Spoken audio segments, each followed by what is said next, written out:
So again, we know that we have many districts represented here, coaches, maybe perhaps teachers and school leaders. Welcome again to the Coaching with Impact District Convening. If you're just joining, we would love to hear a little bit about who you are in the chat box. Just tell us your role, school name, district, and then also if you would rename yourself in the participant list. So again, I'm Nicole Christie. I will be your host today, and just shortly I will be introducing the rest of the presenters. So this is what we have planned. We're going to share with you a little bit of the origin story for how the Coaching with Impact project came about. Of course, share an overview. We realize that some of you have met with us and we're, have shared some of this information, but we want to make sure that everyone understands generally what CWI is. We'll have plenty of time for Q&A, and then we have our very special guest, Jim Knight with Instructional Coaching Group, and he will be sharing about the instructional coaching impact cycle. More Q&A, plenty of time to ask Jim Knight questions, and then we will close out with just how you can decide whether you would like to participate in CWI. So again, our objectives are to meet the partners, to meet our team that will deliver the CWI program, to learn about the program from AIR, American Institutes for Research, get all of your questions answered that you have, and then of course, learn about the instructional coaching and the impact cycle that will be provided by Jim Knight and his team at ICG. You'll have an opportunity to meet Jim and ask as many questions as you have, and then reserve your spot. We do have districts who have made some commitments to participate and reserve their space. So we hope that by the end of this session today that you will reserve your space as well. So we're gonna start with getting to know you a little bit better. We wanna just learn what interests you most about CWI. So again, some of you we may have met with already, and some of you may be joining, for the first time hearing about CWI. Wherever you are, we'd like for you to just respond to, well, what interests you about the CWI Coaching with Impact project? So bringing a coaching model to your school district or school, building the capacity of instructional coaches, improving the quality of teaching, or developing student writing proficiency. So we realize it could be all of those things, but just let us know which is the thing that interests you the most. If for some reason you're having trouble with the poll, again, just let us know.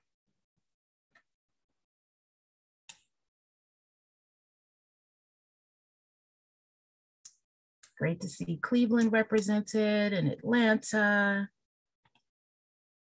Harlingen, Jennifer, I spent a lot of time down that part of Texas. So lots of Ohio folks, welcome, Washington Township. It's so good to have everyone here. Okay, so we only have about another 30 seconds. So if you haven't responded to the poll, please do, and then we will share the results. So again, what interests you most about the CWI project? 10 more seconds.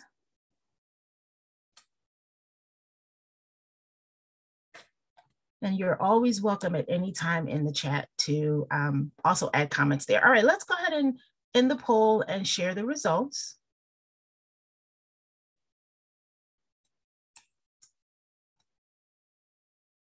So we're spread across 3 pretty evenly, but then it looks like the majority of us are here to really build the capacity of our instructional coaches. I know Jim Knight, who's waiting to speak with you, is probably pretty excited to hear that's a real keen interest of this group, because of course that's what the impact cycle is all about, and those coaches having agency for their own learning. So it's really nice to hear that that's a big part of what interests you.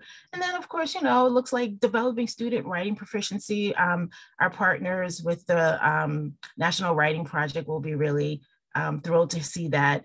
And then some are interested in bringing a coaching model, and some are interested in improving quality of our teaching. Of course, you get all of this with the CWI project. All right, so we can clear the poll. And now I'm going to just turn it over to one of our partners from Learning Forward. And Learning Forward is, you know, the Gold Star Professional Learning Association. And we're just going to meet Tom Manning, who is the Senior Vice President of Professional Services, and hear a few remarks from Tom. Thanks, Nicole, and hi, everybody. I'm happy to see some familiar names on our participant list. So hello to folks that know me already. My name is Tom Manning. I am the Senior VP of Professional Services for Learning Forward. We are really excited to be part of this project and part of this work supporting GEM and ICG and supporting AIR. Just a teeny bit about Learning Forward. We are a membership association. We've got about 15,000 members, mostly in North America, but around the world. And our focus is exclusively on educator professional learning as a critical driver of stronger leadership, excellent teaching practices, and of course, better improved student learning. So we help districts plan and implement and measure high quality professional learning. We are right now at Learning Forward preparing to release a revision of our standards for professional learning, which is kind of our core thing that we do at Learning Forward. Those new standards, revised standards, will be released the week of April 25th. So everybody is madly scrambling to do last minute stuff around that. For those who are familiar with the standards, there's an increased focus on equity, on high quality instructional materials, as well as the standards will continue to support the critical work of school and district leaders. So we're excited about that. We'll be hosting webinars every day the week of April 25th around the new standards, and there'll be tools and resources available on our website. We know how important coaches are and coaching is in ensuring high quality teaching and high quality learning. We have partnered with AIR on many projects in the past, and we've been a supporter of Jim's coaching work for many years. The most recent issue of our journal that we put out, called The Learning Professional, is on Coaching for Change and features an article by Jim. And so we're just excited to be part of disseminating the learning from this project through our publications, through our conferences and events, and the other vehicles that we have to reach educators, and are just excited to see the impact of this work, which we know will be great. And so just really happy to be part of this work and to be able to support AIR and to support Jim in doing it. Fantastic. Thank you, Tom. And American Institutes for Research and ICG are just as thrilled to work with Learning Forward. They've been fantastic partners on a number of projects that we've worked on together. So now I want to introduce the rest of our Coaching with Impact team. The other presenters for today are Dr. Andrew Wayne. He's a managing researcher at American Institutes for Research. And then Debbie Davidson-Gibbs is a researcher also with American Institutes for Research. And then we have Jim Knight, who is senior partner at Instructional Coaching Group, ICG. The way that we're going to structure the session is that we will first hear from the team that will talk to you about the CWI project itself. So Andrew and Debbie, and then we'll have time to a Q&A portion, and then we'll hear directly from Jim about the impact cycle. And we ask that you kind of reserve your questions for Jim for that section, where we'll have plenty of time for Q&A to hear about the impact cycle. So again, we will meet Andrew Wayne and hear from him, and Debbie Davidson-Gibbs, and then Jim Knight.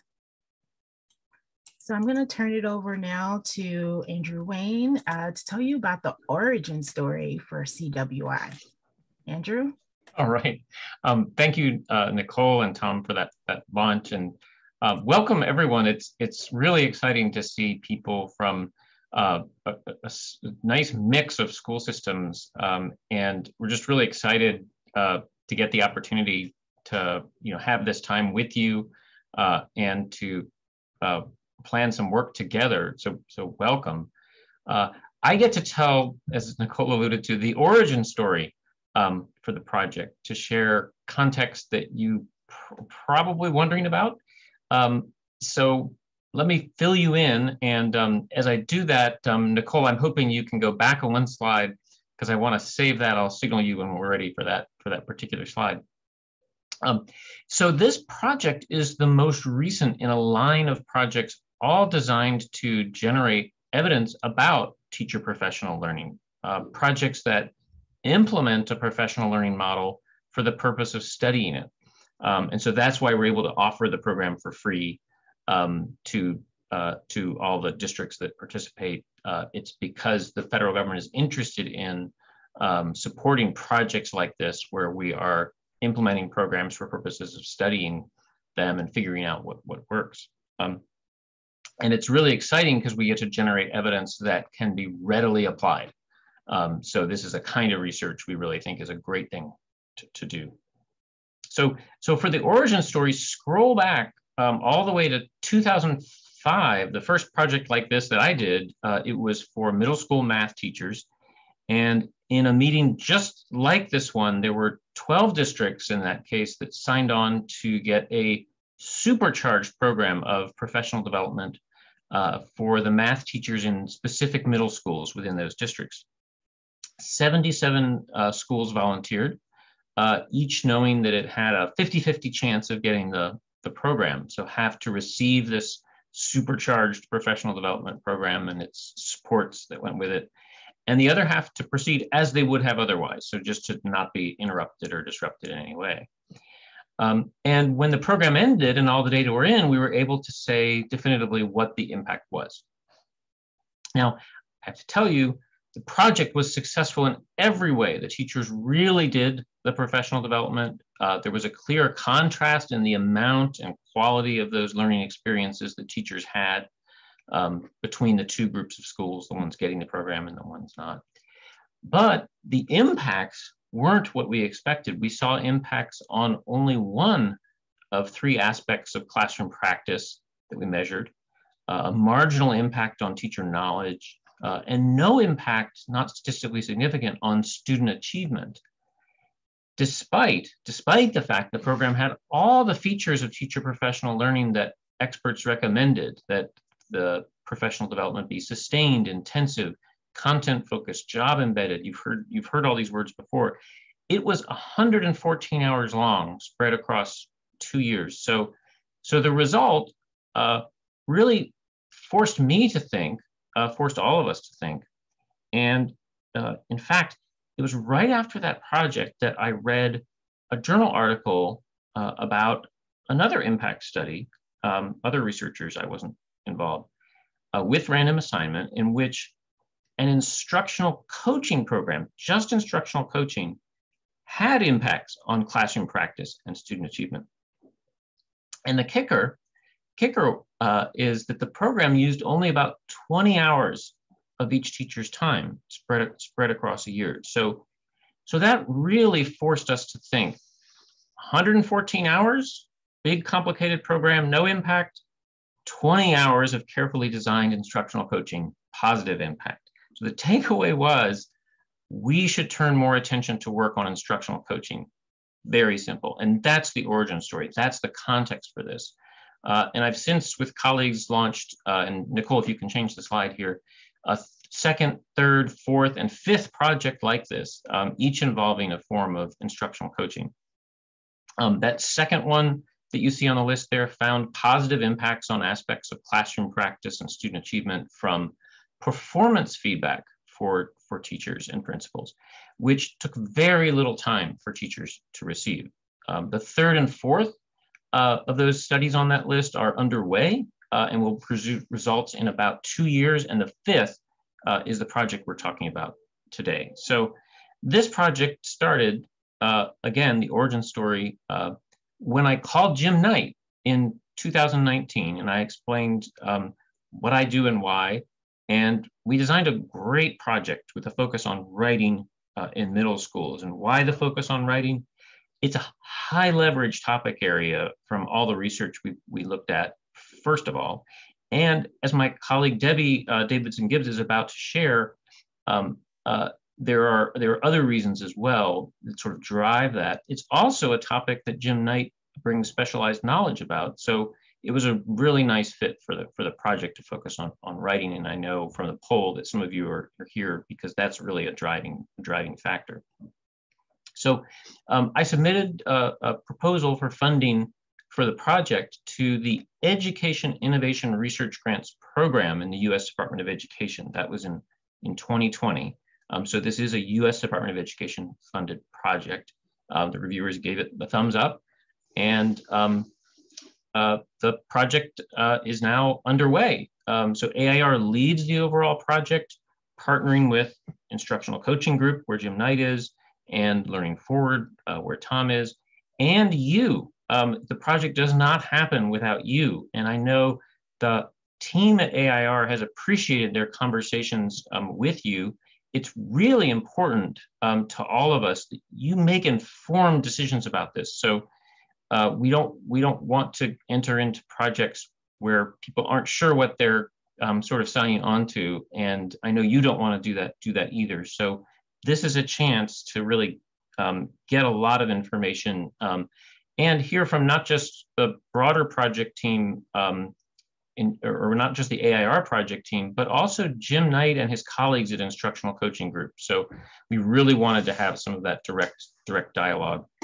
With that, I think Nicole, that is the origin story.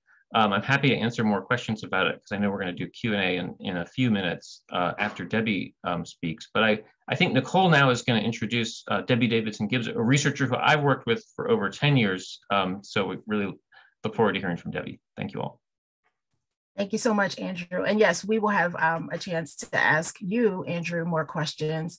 And don't hold those questions. If you do have them, go ahead and start putting them in the chat box. But after we do hear from Debbie, you'll have a chance to talk to Debbie and Andrew a little bit more about the CWI project. So I'll turn it over to Debbie. Great. Well, thank you so much, Nicole. Thank you, Andrew. And thank all of you for joining us today. So let's get into the overview on the Coaching with Impact project. So I'll be piggybacking on what Andrew just shared. So the U.S. Department of Education's EIR division, that's the Education, Innovation, and Research division, they awarded a grant to AIR so that districts can participate in this project. So the purpose of these types of grants is to take a proven program and then test, refine, and expand its research base. So this project is part of expanding the research base on the Coaching with Impact model. Now, AIR has the grant, so there's no application process for districts, which is always good news. So to participate, a district has to express interest and be eligible. So to be eligible to participate, a district must have schools serving grades 6 to 8. And so of course, K through 8 schools and K-12 schools are eligible. There should be a minimum of 2 Title I middle schools. Now for very large districts, the maximum would be 20 schools that can participate. And then you must have school-based coaches.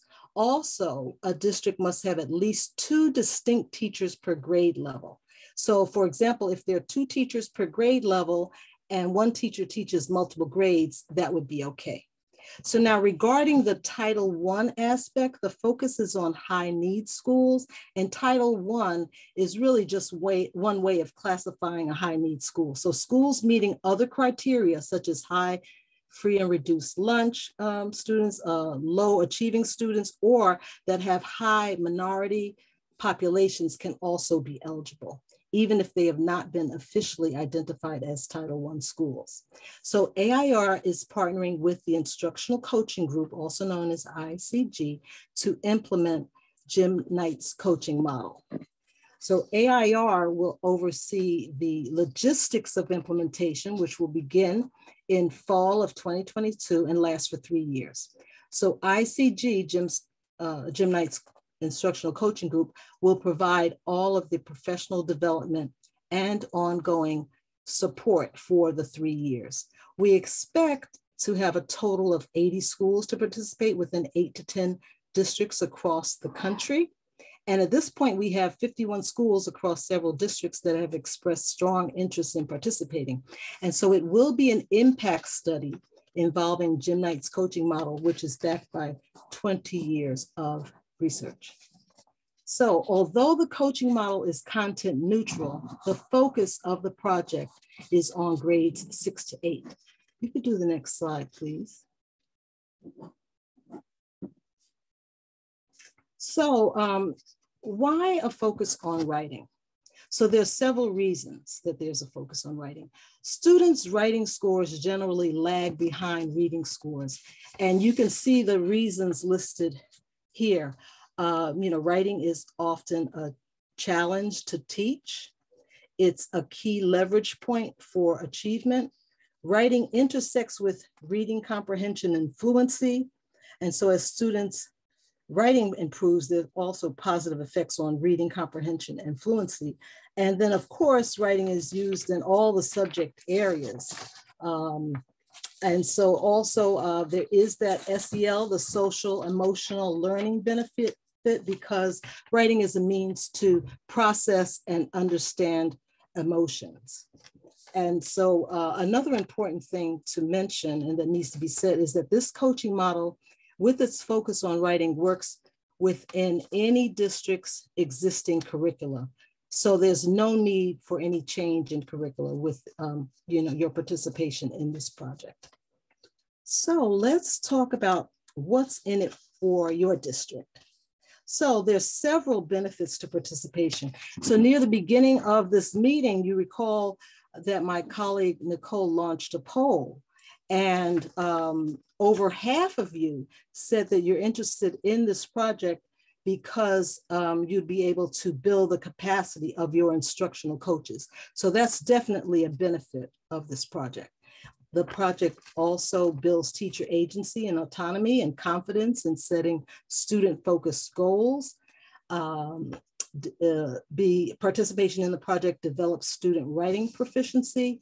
And Jim Knight's coaching model is well established. In addition, a great benefit is that it's at no cost to the district for 3 years. And also by participating, your district will contribute to building the research-based model on instructional coaching.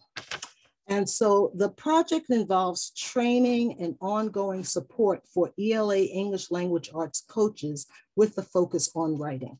So yes, let's get into the training that will be, that is part of this project. So all the coaches who are in the participating schools, the ELA coaches will receive 36 hours of initial training. And so the initial training will be 36 hours and it will occur this July 2022. So we did a pilot and we found out that like 5 days in a row is just too intense, to have training like that. So is this just too much to absorb all at once? So the training will span over 3 weeks, beginning the week of July 11th. And there will be, the training will be 2 days a week, Tuesdays and Thursdays. So there'll be 3 90-minute modules each day covered over the 6 sessions. So basically it's 4.5 hours per day. And they'll likely in the last week, there'll be a segment to which principals are invited to participate. Now we realize that July is often a vacation month. So coaches are required to attend each session, but each session will be recorded. So if a coach has to miss a day or perhaps 2, they can view the recording and, verify that they viewed the recording, and, that would count as they're participating. So then, in addition to the training, there's the ongoing embedded support for 3 years for the coaches. This will consist of one-on-one individual hour-long virtual sessions every 2 weeks for coaches, with a coach champion from Jim Knight's ICG. So there'll be these will be virtual, and they'll be scheduled at a time that is convenient for the coach. And then there will also be calls once per month with coaches from other districts nationwide. So that's kind of like a PLC, professional learning community, since often school-based coaches can feel isolated. And so even though they will get the 36 hours of training, the coaches will be paid for 48 hours at the district's professional development rate.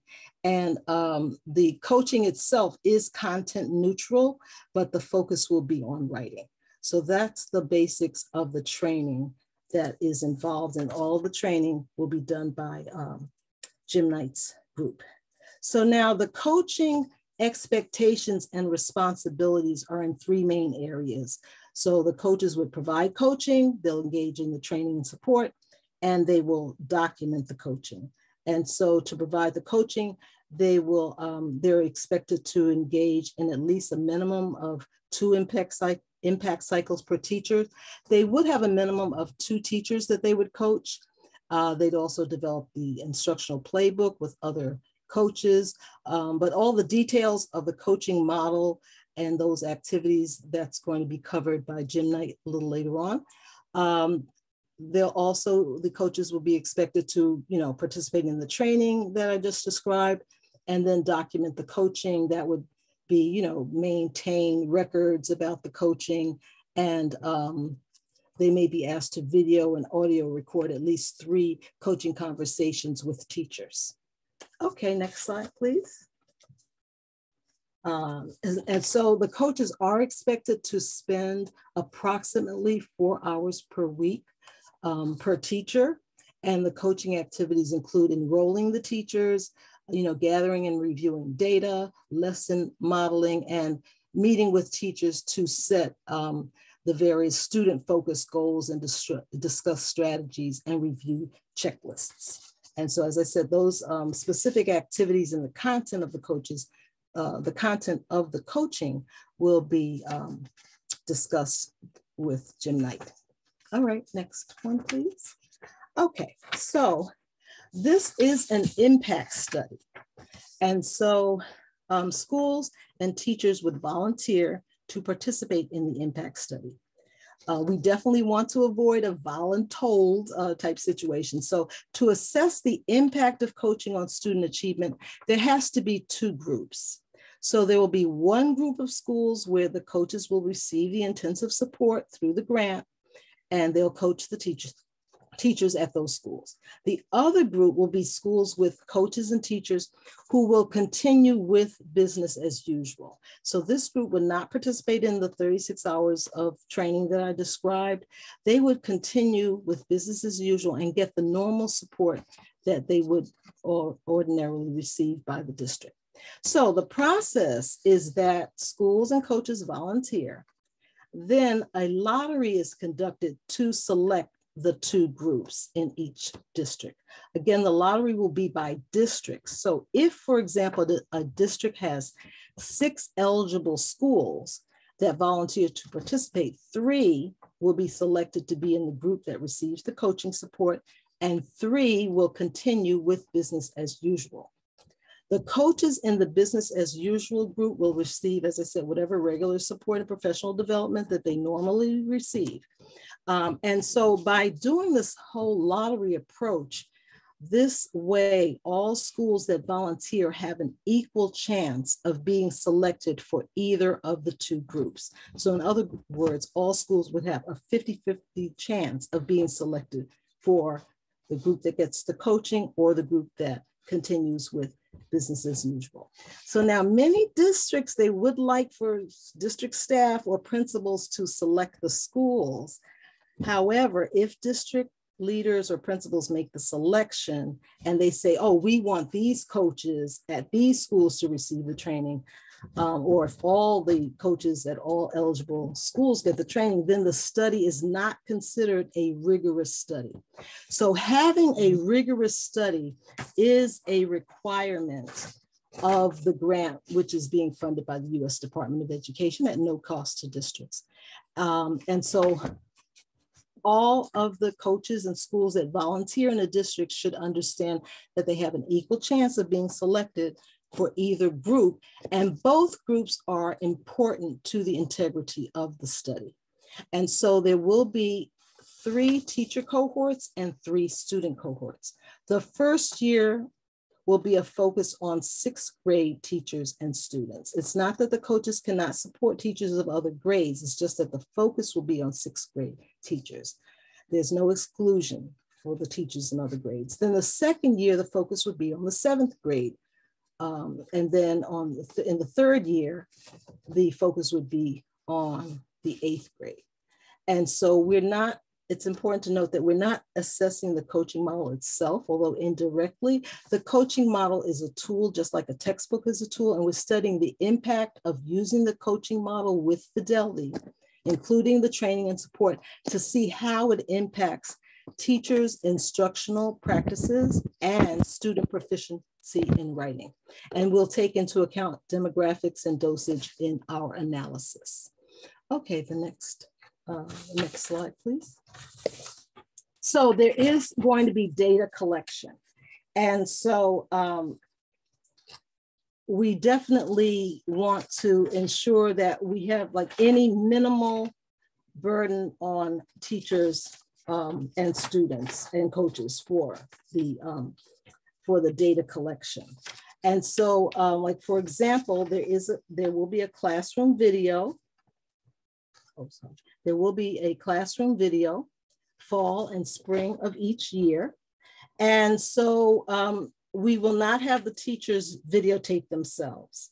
What we will do is we have a process in place for the videotaping of classrooms. And so we will, that'll be somebody that you designate at each school or from the district.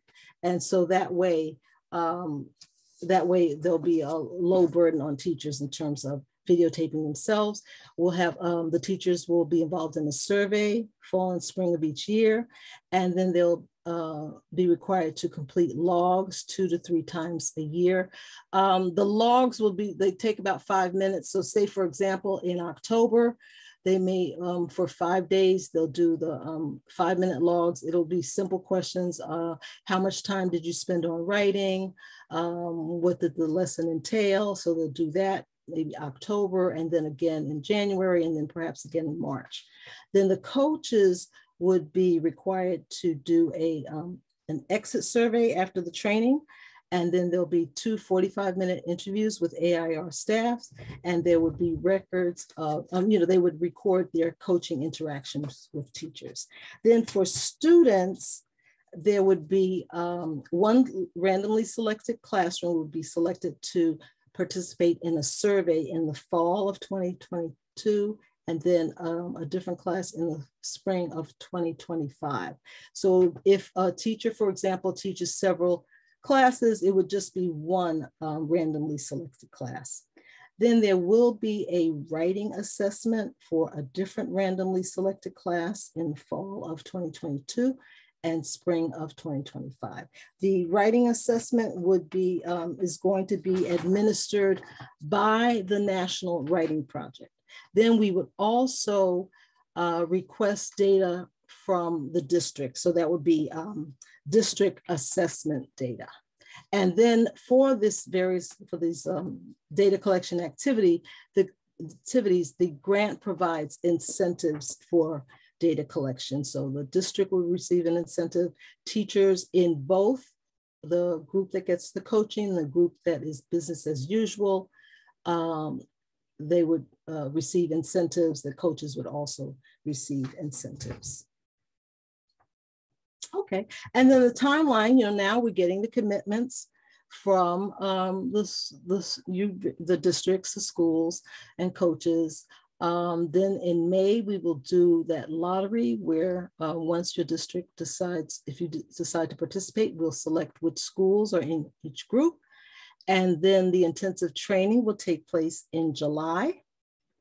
And then in the fall, that's when the project starts in earnest with the ongoing individual and group support for the coaches. And then that will continue for the 3 years. And that's basically the overview. So thank you so much. That's basically the overview of the project.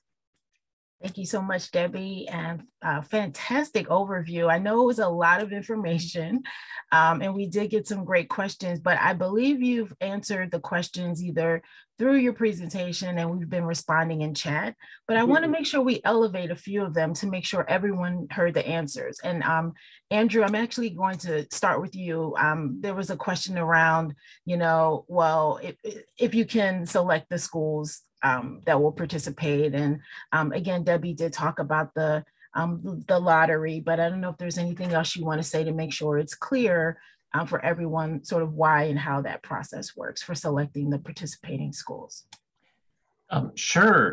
And so it all really begins with schools volunteering to be part of the program, schools that are attracted to it. And we have resources to work with you to communicate to work with districts, to communicate with schools about the opportunity, and especially really eager to engage with coaches to talk about the opportunity. I think those conversations tend to go very well because it's such an exciting program.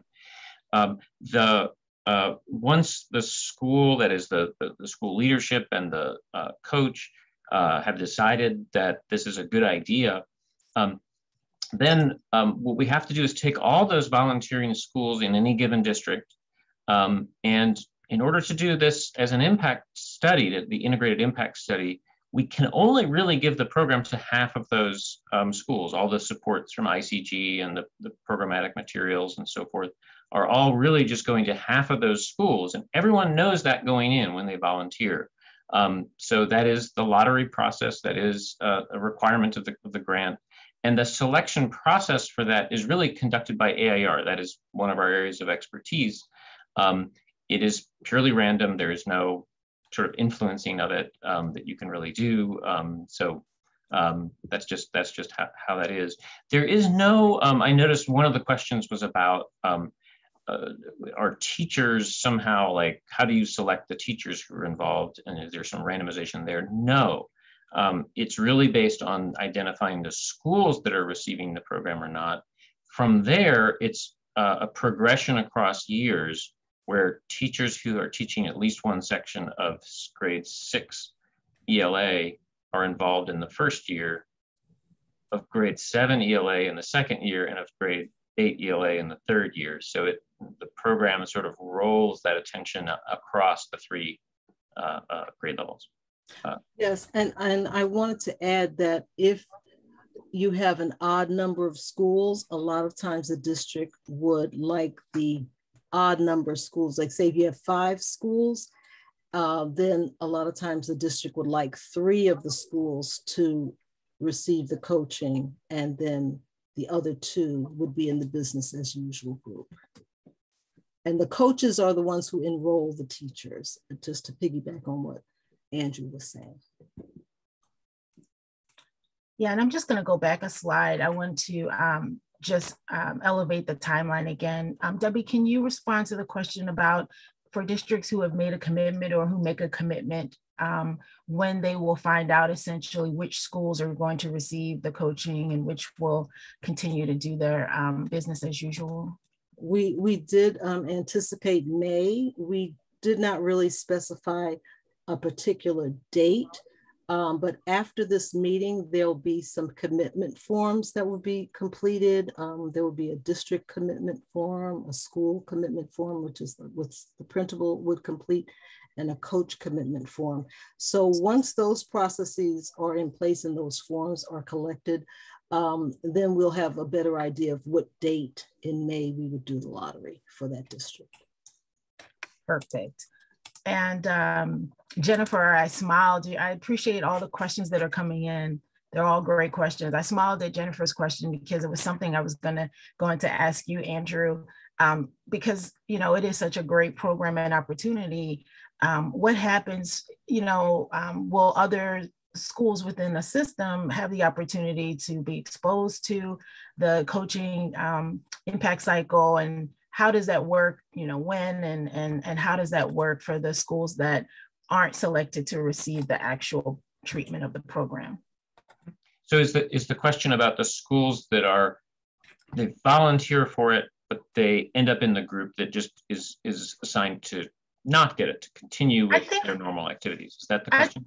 I think I'm going to take liberties with the question that was asked, but I think it's both. I think it's, you know, what happens to the schools that are not selected to implement, but also what happens to the other schools within a district who weren't in the lottery process, but, you know, could benefit from this program.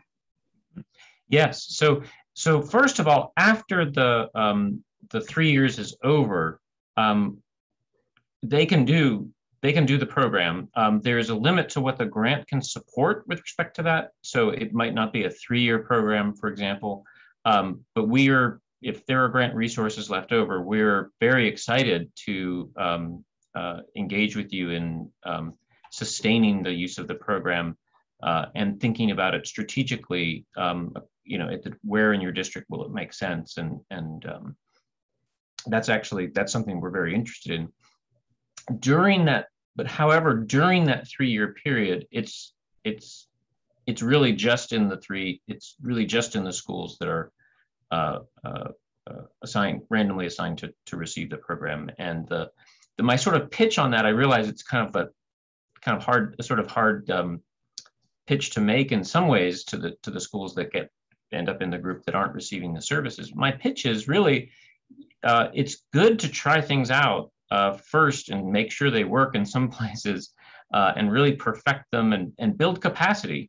It's really good to do that. And then you have all that knowledge, experience with the program and capacity so that you're in a position to decide whether to do something like that district-wide later. Yes, often when we're talking to systems and they're really interested in the learning opportunity, they want to know, like, well, what are the, you know, parameters? And a big part of this work is to bring, you know, these skills into a district. So we certainly I hope that answers your question, Jennifer, that after the 3 years, you'd be welcome to kind of extend the learning in the district. I saw Ms. Coleman jump on camera, and we'd love to thank you. Thank you. I'm sorry. It's harder for me to type it. I just had a question. In Cleveland Heights, we only have 2 middle schools.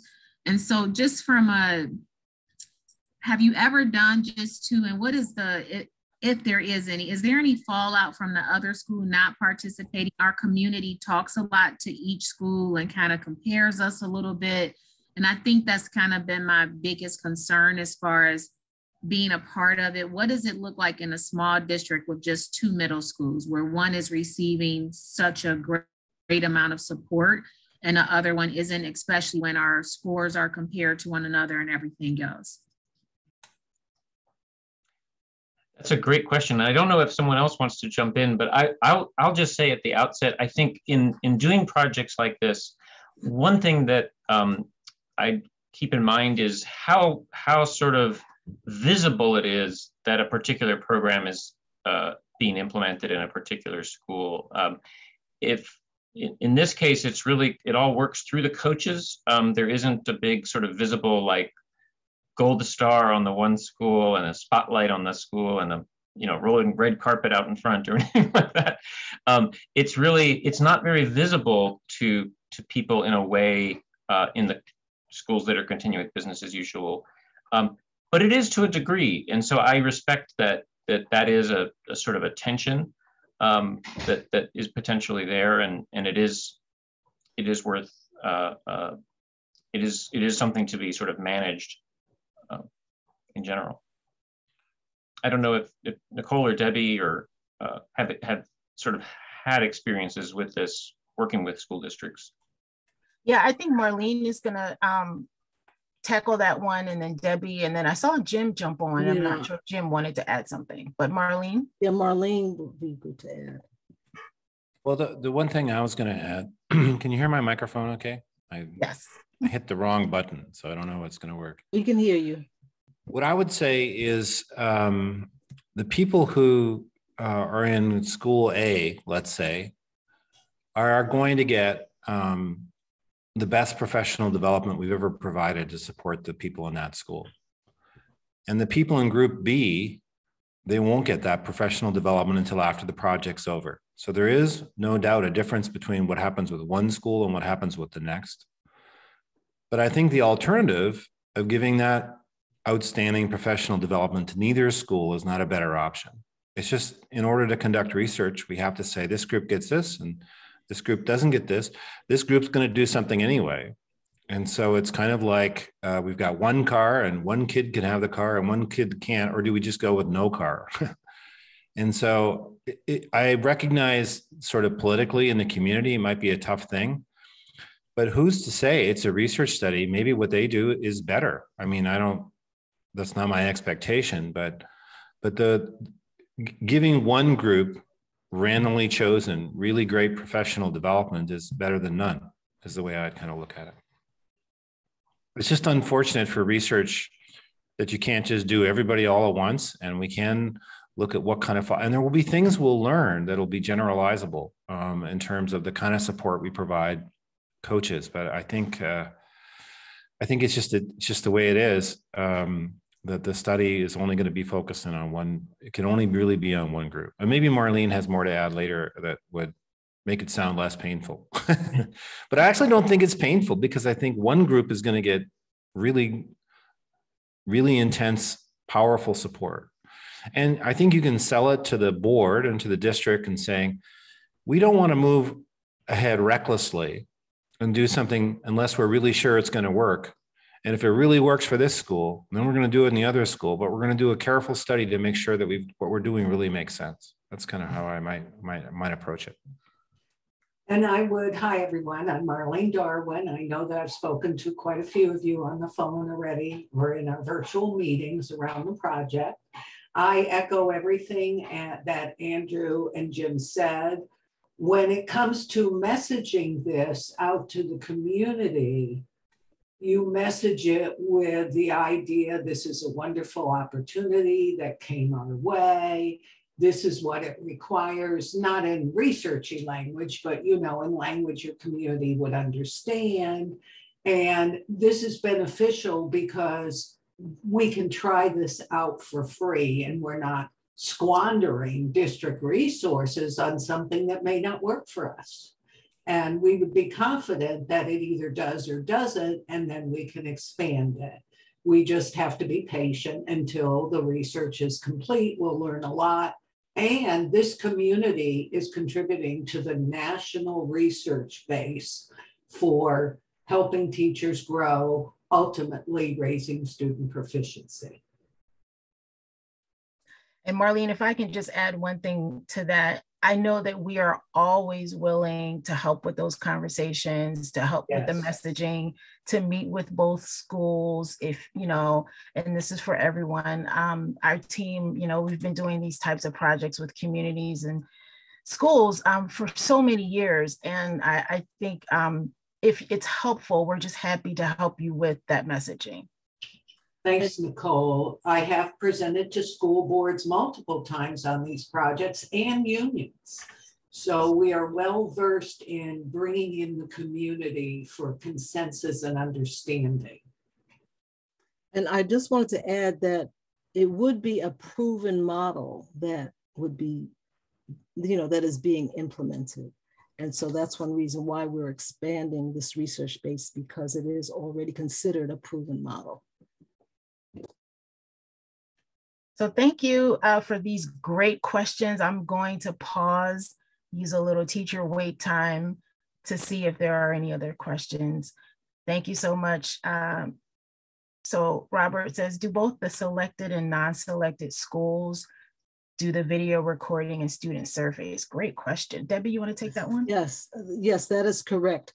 Both groups of schools would be expected to engage in, that's the data collection portion. So yes, they would do those videos twice a year and the student surveys, yes. And they both receive the monetary incentive? Yes, they both receive the monetary incentives. In terms of incentives, when we focus on the 6th grade teachers in the first year, those teachers would receive the incentives. When we focus on the 7th grade teachers in the 2nd year, those teachers would receive the incentives, and the 3rd year, the 8th grade teachers. So that's how that would work. Great. And thank you for that clarification, Debbie. With that, Andrew and Debbie, unless there's something else that you would like to add, I'll invite you to jump off camera now, and I'll pause to see if there's anything. All right, anything else from our guests that you would like to ask? Just pausing. All right, well, I'm going to invite our partner, Jim Knight, back on camera. You had a chance to meet Jim just a second ago, and I'm going to turn it over to Jim. He's going to really share with you in more detail what the impact cycle will be, and all of the wonderful coaching supports that you'll get as part of CWI. So Jim. Hi, everybody. I've been Googling where you live, and you live in some pretty cool places. So it was just fun to sort of see where you're living. And some of you, I think I've recognized as folks I've worked with before from your district. So it's nice to see old friends and new people as well. I wanted to say a little bit about how I got into this, and then I have a little Venn diagram. I've learned that in education, our graphic organizer of choice is usually a Venn diagram. So I've got one to share that captures kind of 4 things that I think are important around coaching, and just kind of lays out a picture. And then I'll say a tiny bit about why I think, why I'm really excited about the project, and why I think there's just a tremendous opportunity here to do good. First off, I started out as an English teacher. I was actually going to do a doctorate in English before I switched to education, and did my graduate courses, and ended up teaching writing to students with disabilities mostly. And I had a lot of success working with those students using strategies. And I was in Toronto, Canada, not too far from Cleveland. And I had a lot of success. And when you work with students who haven't succeeded and you see them succeed, you want to spread the word. And so I went from Toronto to Kansas, where I now live, and came here to do my doctorate in education. I switched from English to education. And I was really troubled by the fact that I did training, and nobody really did the training. So before I came here, I did training for a few years in Toronto, and around there, professional development. And people wrote in the evaluations, they love these strategies, they're just what they need, but nobody did anything. So I worked, before I came to Kansas, I worked with Michael Fullen at the University of Toronto, who's probably the world's leading expert on change. And Michael got me thinking a lot about ideas related to change. And then since then, my question has been, what is the best way to support teachers so they can implement effective teaching practices? And this study is another way for us to get better at that, to learn more about it. But over 20 years, I've been looking at that. There's about 7 or 8 books that come out of the process. We work with over 100,000 districts, or 100,000 people around the world, every continent except Antarctica. And I'm working on Antarctica. But anyway, if we could go to the diagram, I'll just say a little bit about these ideas, and then give you a chance to ask questions. I would say for a coach to succeed, an instructional coach in particular, all 4 of these things are important, these 4 different elements on the Venn diagram. And the first one, if you go to the next slide, is the idea of a way of being, a set of beliefs that guide what the coach does. I studied for my dissertation what I call the partnership approach. The partnership approach is grounded in a set of principles. It's probably the thing that I've written that's had the most impact. And the principles are about the set of beliefs that guide your behaviors to decrease the likelihood that there be resistance, to increase the likelihood that the person will embrace what we're sharing with them, how we're working with them. They're grounded in a belief that I'm not better than the other person, that I see the other person's dignity and I respect their dignity. And they recognize that telling people what to do isn't necessarily the most effective model for change. But if I can help them identify a goal that they really want to hit, that's going to make a big difference in kids, and give them some autonomy over what they do, they're more likely to embrace it. That people want to feel like their voice has been heard. And that the conversation is one that is back and forth, where both people feel energized by the conversation. A really good conversation should lead to, we have a little acronym that I got from John Campbell in Australia. It should lead to action, clarity, and energy. And when we have a conversation grounded in what I call the partnership principles, that we go into the conversation as learners, not judgers, and that we focus on reflection and real life application of learning. Real learning happens in real life. When we work from those principles, the chance that the person will embrace the things we work with go up. You could know a ton about instruction, but if you come from the wrong place, so to speak, there's a real good chance you'll turn off the teachers and they won't want to work with you, even though you've got useful tools. So the first thing is about the set of the beliefs you have. There's kind of a debate in the literature on, do beliefs change behavior or do actions change behavior? Tom Guskey, for example, really emphasizes the importance of action, that we won't really change until we experience a difference, and then our beliefs start to change. And other people would focus on beliefs, change our beliefs, we change our actions. And we would say they're both really important. That in order to develop a set of beliefs that increase the likelihood that the person will want to work with us, embrace what we do, our actions have to reflect those beliefs. So, for example, if one of my principles is that I believe the other person needs to know that their opinion matters, then I need to be a good listener.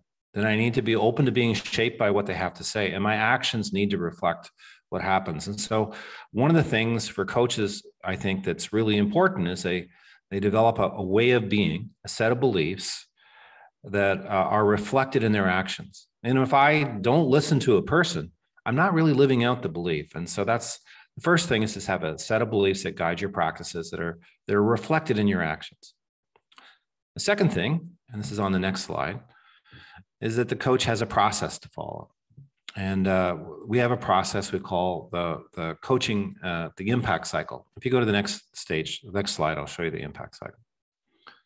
It looks pretty obvious and simple, but it took us about 15 years to develop this cycle. And I'll just sort of give you a kind of a quick overview of how it would work.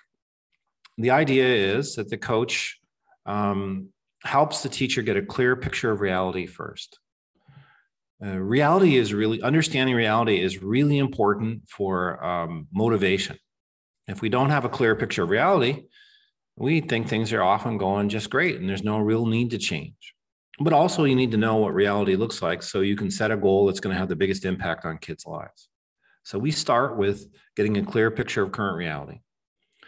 And then over time, I've talked to a lot of experts on questioning and coaching, people like Joellen Killian from Learning Forward and Susan Scott, who I saw at a Learning Forward conference, and a number of other people, Steve Barkley, Lucy West. We developed this list of questions and we kept kind of refining the questions, working with coaches.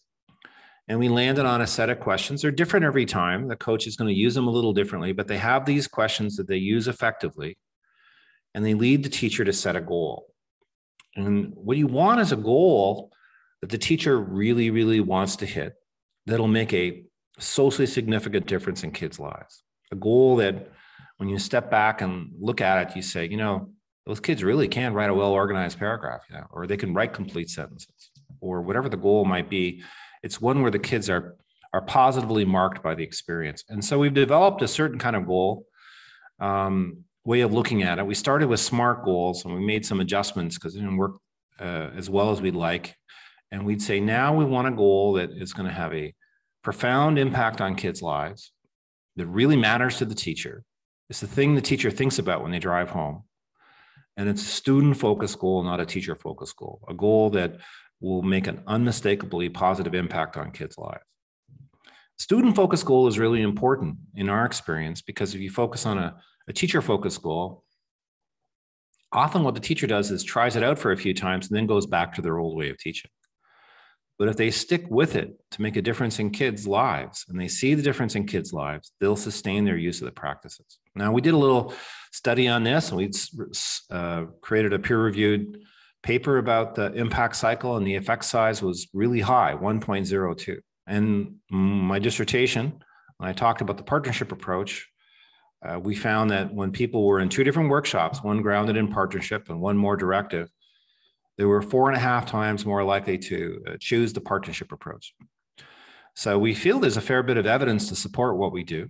And I'm not saying we've stopped learning. We're going to keep revising things, but we feel this process works really well. So at the end of the identify stage, the teacher has a goal they want to hit, and that goal is going to make a really big difference in the quality of kids' lives. The second thing, in the learning stage, the coach gets the teacher ready to implement the practice. And that means the coach needs to know those teaching practices really well. And they need to be able to describe them really clearly and model the practices, or at least give the teacher a chance to see it.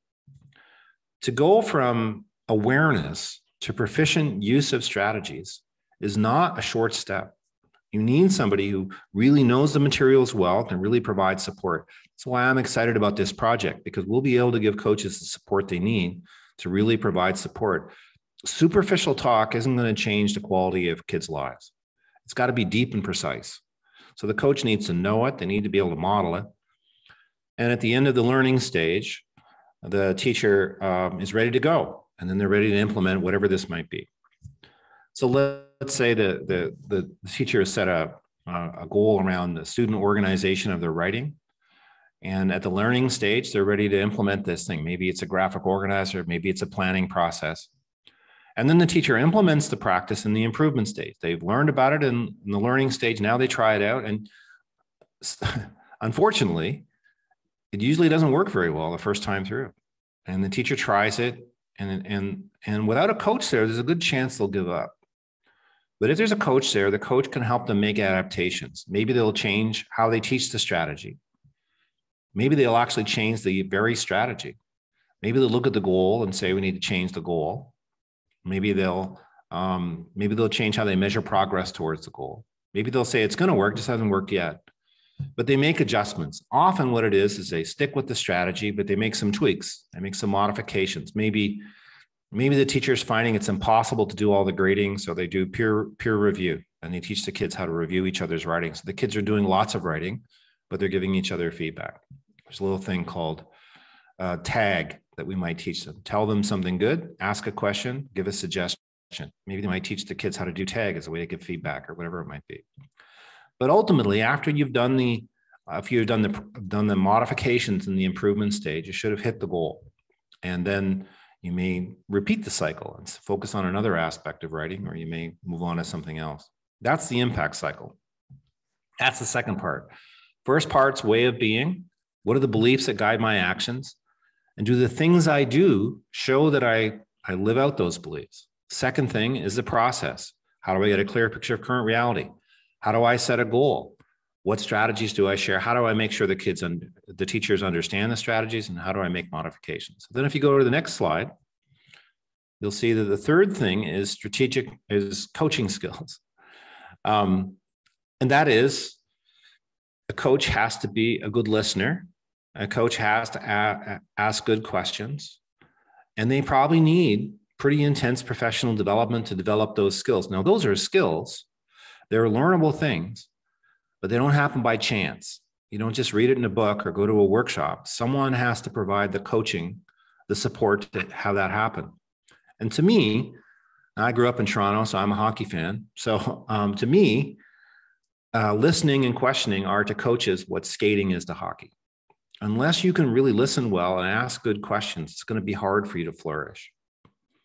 And then the last part, the fourth circle, and the next slide, is strategic knowledge. And that is, in order to make the process work, you need to know certain things.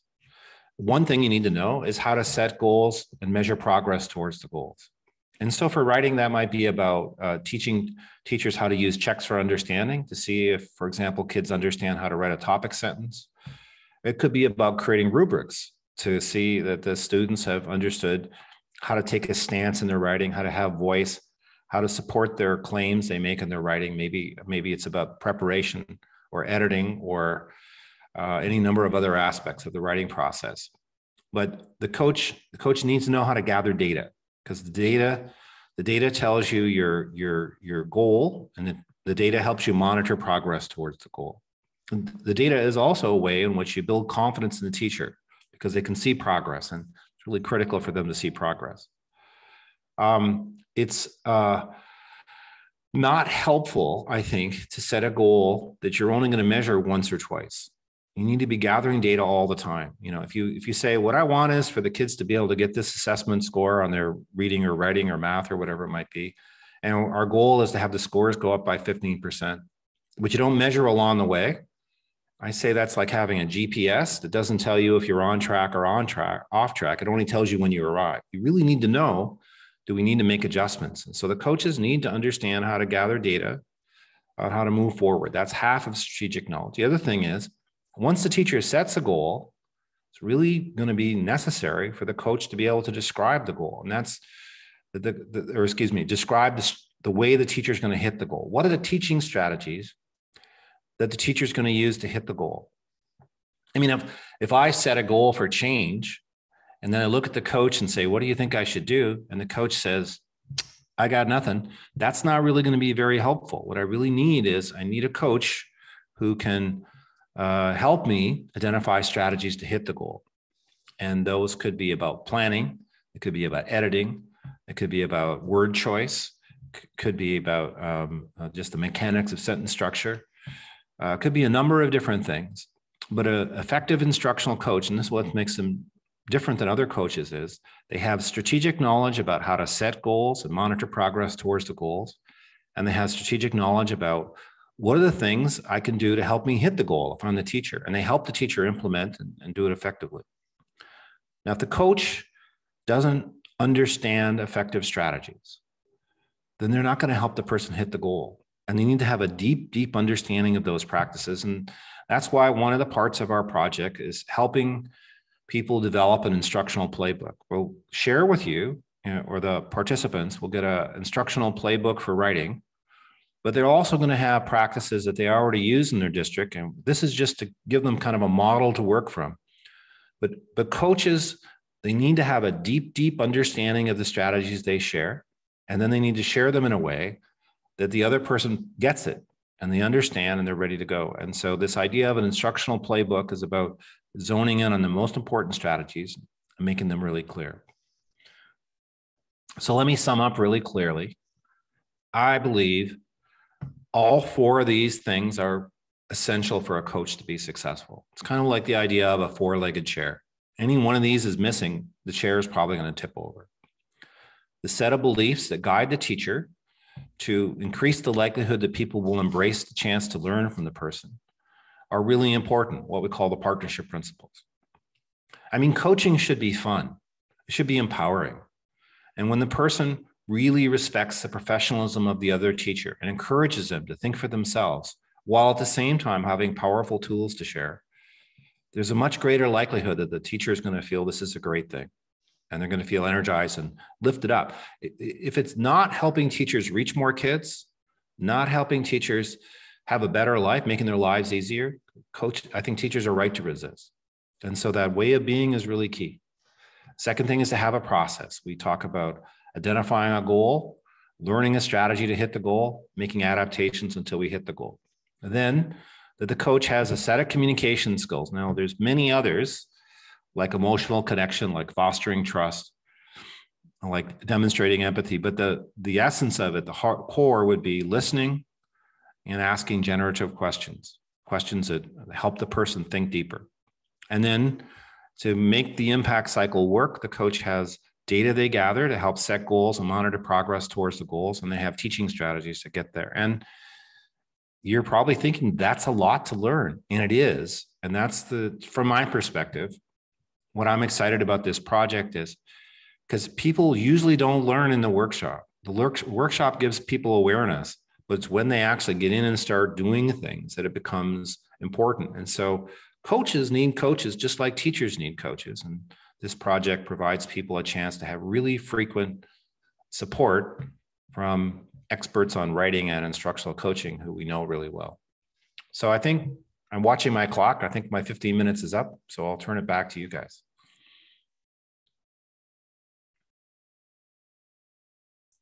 Thank you, Jim. And don't go anywhere because we want to just give everyone opportunity to ask questions. So I'll give folks a moment, but I love that, you know, you said coaching should be fun, right? Learning in general should be fun. And I had never really, even as someone who does coaching, thought about it in terms of something that really should be fun. I know it should be iterative and I know it should be collaborative, but I really appreciated that perspective. I definitely love the starting with well-being. So I'll pause there and see if there are any questions. This is your opportunity to ask Jim questions about the impact cycle. And I'll just go back just to, as a frame of reference, just to show you what the coaching cycle looks like.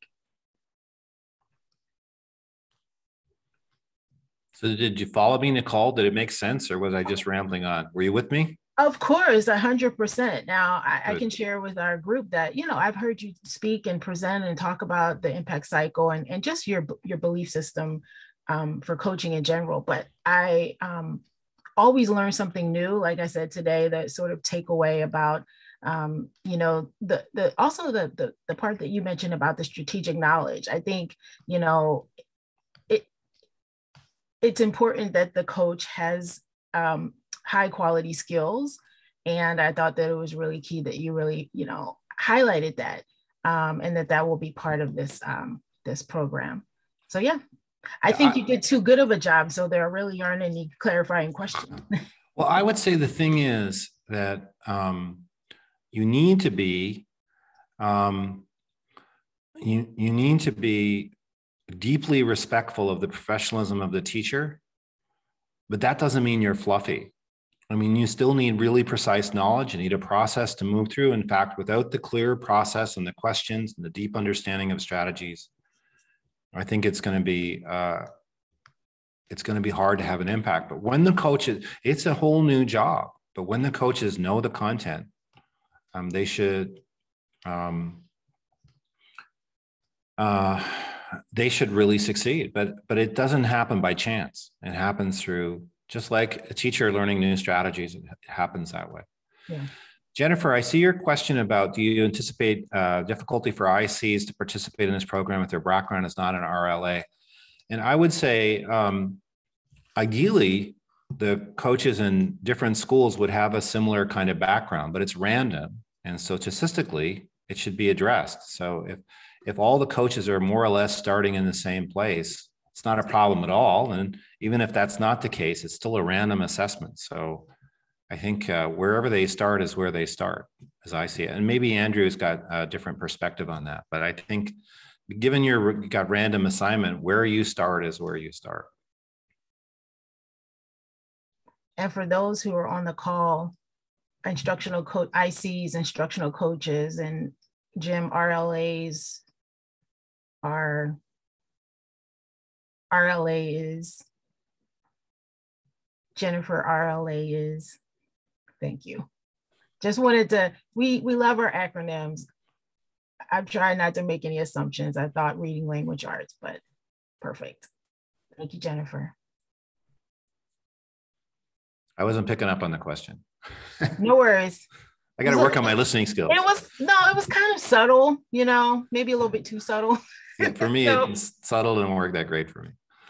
That's all right. So we have some links in the chat for more information about ICG's impact cycle and the coaching model that Jim just presented.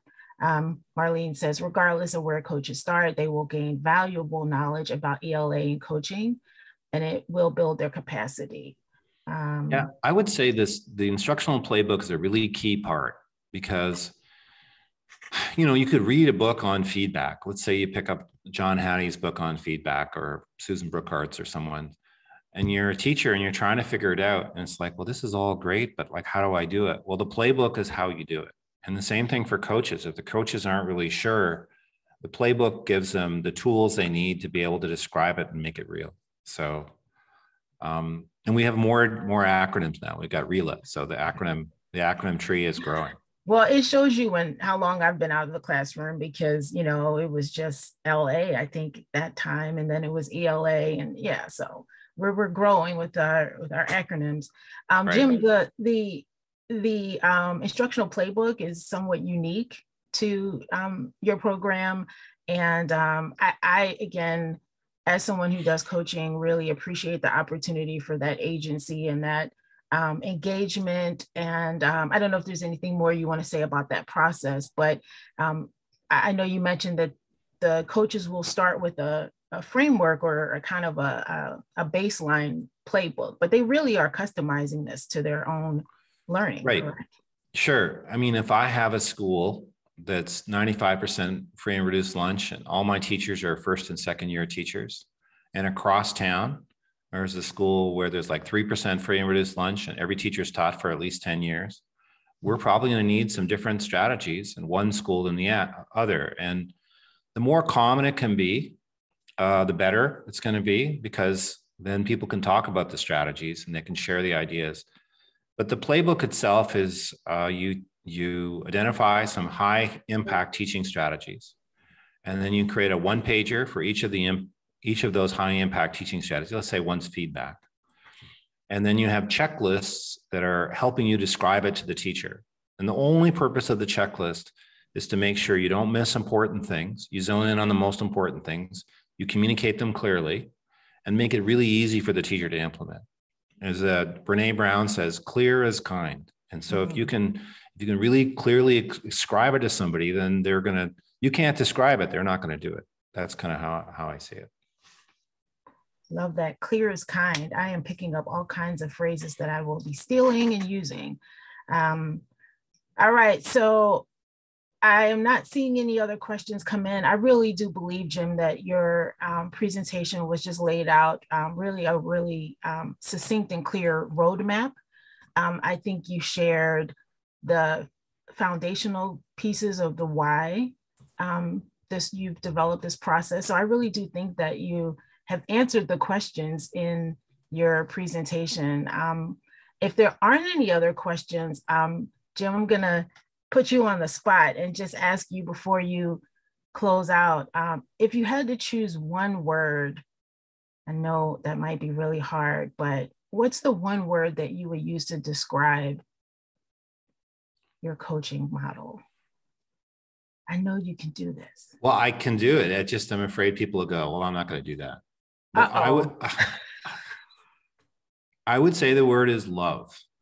And what I mean by that, and I know that sounds really soft and fluffy, but what I mean by that is we move forward by having an attitude of benevolence towards other people. And a coach, when they sit down with another teacher, at the heart of it, they should be saying, how can I help this teacher accomplish his goals or her goals? So in turn, that teacher can accomplish what's best for kids. But I don't think we move forward by bullying people. We move forward by benevolence. So, we say we want our company to be a structure of love, and we're sharing benevolence in the world. As corny as that sounds and as soft as it sounds, don't get me wrong. We're all about gathering data, clear strategies, excellent. But at the heart of it is, I want that person to know that I have their best interest at heart. And without that, you don't have much trust either. I mean, we don't trust people if we don't believe they have our best interest at heart. So I'd say that's my one word today. So, hey, I think it's a great word. And Jennifer agrees.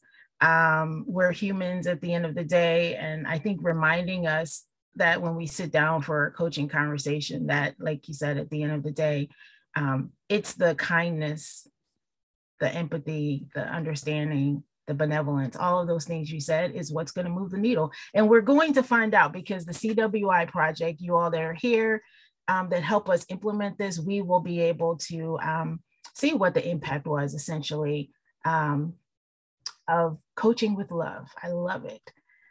So with that, Jim, thank you so much for spending time with us today. You're such a wonderful partner. I'm going to go ahead and start closing us out. If the other AIR folks have things that you would like to add, feel free to either jump in or jump on camera. Want to make sure that we leave everyone with some clear next steps and understanding about how to participate in CWI. Hopefully what you've heard today has sort of solidified your intention or wanting to participate. So pretty simply at this point, Marlene and the team mentioned that we do have several districts that have made commitments. So if you are here and still deciding to join, we first ask that you review the CWI District Information Booklet. It's really a one-stop shop. It's a combination of everything that we shared with you today, but it's in a format that really addresses all of the major components for participation. It's everything you will need to know, the requirements, the benefits, the timeline, everything that you need to know about participation. So please review that, share that internally in your districts or school systems as needed. A link to that, again, has been put in the chat. And it's also available on our CWI project website.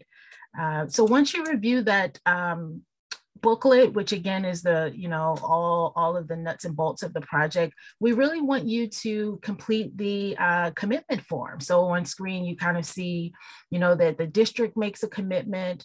Andrew talked about how we really do want it to be full participation and engagement. So we do ask that the school and the coach also complete a commitment form. We really do want this to be a labor of love, kind of to use your word, Jim, that everyone is really on board and sees the benefit of this. So we encourage you to complete the district, the principals and coaches commitment form. And as a reminder, this project is for 6th grade, this first cycle coming up next school year, 7th grade that following year, and then 8th grade the succeeding year. So with that, again, I welcome any final questions. Jim, I saw you come on, so feel free to. Well, the only thing I wanted to say is it's going to go pretty quickly. So if you're interested, I would seize the opportunity. And I think it's like I said, there are no districts getting this kind of support that I know of that we're working with. It's when we wrote the proposal, we said, what would the ideal scenario look like for support for coaching? And so if you want a great coaching program, I think this is the opportunity. Well, I could not agree with you more. I believe that, participants here are thinking and ready to make that commitment. So you can grab those forms, you can sign, scan, email them to cwiproject@air.org, or to Marlene Darwin, who's here today, mdarwin@air.org, or just reach out to anyone on the CWI team. As a reminder for coaches who may be here later today, just in a few hours, we will have the Coaching for Coaches kickoff that's hosted by ICG and AIR. And that's where coaches who will participate in this program will learn more about coaching, the expectations, the requirements, all of the great learning that the coaches will receive. So we're encouraging and we're asking and inviting you to have your ELA coaches in your schools participate. The Zoom information is in the chat box. So one more pause to see if there are additional questions.